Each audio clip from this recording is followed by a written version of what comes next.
కన్యాదాతలుగా ఉండేటువంటి ఈ యువ దంపతులు వాళ్ళ రుక్మిణి సత్యభామాదేవి వాళ్ళ కన్యాదాతలుగా ఉండి ఆ కన్యాదానం అనేటువంటి కార్యక్రమాన్ని చేస్తూ ఉన్నారు.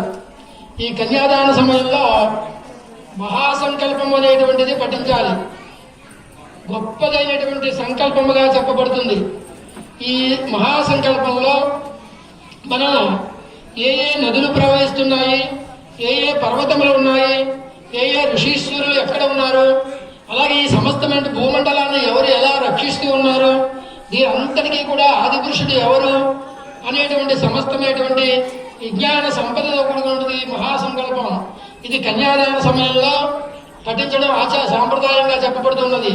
అంతేకాకుండా ఈ కన్యాదానం చేయడం వల్ల వచ్చేటువంటి ఫలితం ఏమిటి? దశపూర్వేషాం దశాపరేషాం యజమానస్య ముస్యానాం మాతృముస్యానాం దర్వేషాం విత్రునా నరకాదత్తీర్య. ఇవాళ కన్యాదాతలుగా ఉండి వీరు చేసేటువంటి కన్యాదానం వల్ల వారు పూర్వీకులు ఎవరైనా పితృదేవతలు ముత్తాతలు ఎవరైనా నరకంలో కలిగి ఉన్నట్లయితే ఇక్కడ చేసేటువంటి కన్యాదానం వల్ల వారికి స్వర్గప్రాప్తి కలుగుతుంది అని చెప్పబడుతోంది. అంతేకాకుండా రాబోయేటువంటి 10 తరములు గడిచిపోయేటువంటి 10 తరములు ధరిస్తారు అని చెప్పబడుతోంది. అటువంటి మహత్తమైనటువంటిది కన్యాదానం.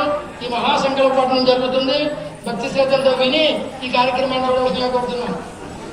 గార్గే గౌతమ గణపత్రయ విషయ ప్రవృత్త గార్గే శగోత్రస్య శ్రీ రుక్మిణి